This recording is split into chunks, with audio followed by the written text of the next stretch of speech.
সঁচা ভালপোৱা খুব কমেই পূৰ্ণতা পায় নহয়নে? সঁচা ভালপোৱা আদৰুৱা হৈ ৰৈ যায় গোটেই জীৱন। মৰমৰ দৰ্শকসকল, আজি এনেকুৱা এটা মৰ্মান্তিক প্ৰেমৰ কাহিনী ক'ব ওলাইছোঁ। কেঞ্চাৰত আক্ৰান্ত ছোৱালীজনীয়ে তাইৰ প্ৰেমিকক কৈছিল, মইতো মৰিয়েই যাম, কিন্তু মই মৰি যোৱাৰ পিছত তোমাক কোনে ইমান ভাল পাব, কোনে তোমাৰ কেয়াৰ কৰিব, কোনে তোমাক শাসন কৰিব, তুমি কাৰ সৈতে কাজিয়া কৰিবা, তোমাৰতো ৰাতি হাৰে থকাৰ স্বভাৱ আছে, নোকোৱাকৈ থকাৰ বদ অভ্যাসো আছে। প্লিজ তুমি বিয়া কৰোৱা মোৰ মৃত্যুৰ আগেই। তোমাক অন্তত চাব খোজো তুমি ভালেই থকা, মই নাথাকিলেও। ল'ৰাটোৱে হঠাৎ ফেকৰি উঠে। ছোৱালীজনীক সাৱটি ধৰি কয়, চুপ, একদম চুপ, তোমাৰ একো নহয়, তোমাক এৰি মই কাৰো হ'ব নোৱাৰোঁ, নহওঁ কোনোদিনে।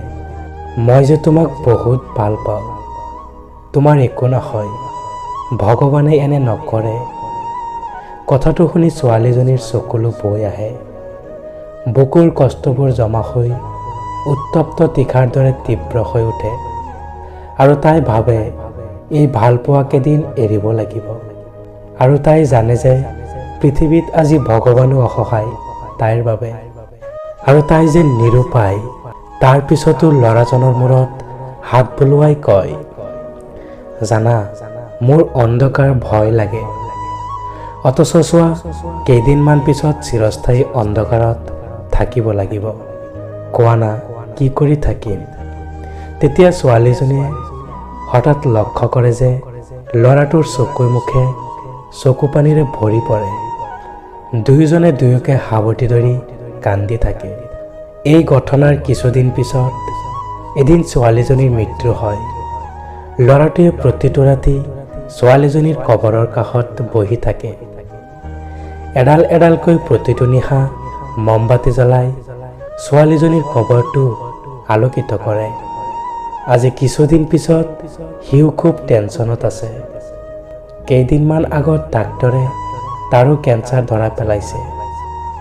কিন্তু ল'ৰাজনৰ মৃত্যুৰ কোনো চিন্তা নহয়। একমাত্ৰ চিন্তা, তাৰো যদি মৃত্যু হয়, ছোৱালীজনীৰ কবৰত কোনে ৰাতি ৰাতি মমবাতি জ্বলাব, কোনে বুজিব? ছোৱালীজনীয়ে যে অন্ধকাৰ খুব ভয় কৰে।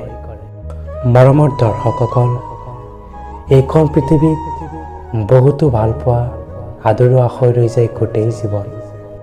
আৰু এজন সঁচা প্ৰেমিক আৰু প্ৰেমিকাই বুজি পায় ভালপোৱা হেৰুৱাৰ কষ্ট কিমান। এইখন পৃথিৱীত প্ৰতিজন প্ৰেমিক আৰু প্ৰেমিকাৰ ভালপোৱা জীয়াই থাকক গোটেই জীৱন আৰু পূৰ্ণতা পাওক সিহঁতৰ ভালপোৱা। তাৰেই কামনা কৰি আজিৰ এই ভিডিঅ'টো সমাপ্ত কৰিব ওলাইছোঁ। ভিডিঅ'টো ভাল লাগিলে লাইক কৰিব, কমেণ্ট কৰিব আৰু চেনেলত নতুন হৈ থাকিলে চেনেলটো ছাবস্ক্ৰাইব কৰি কাষতে থকা বেল আইকনটো প্ৰেছ কৰি দিব।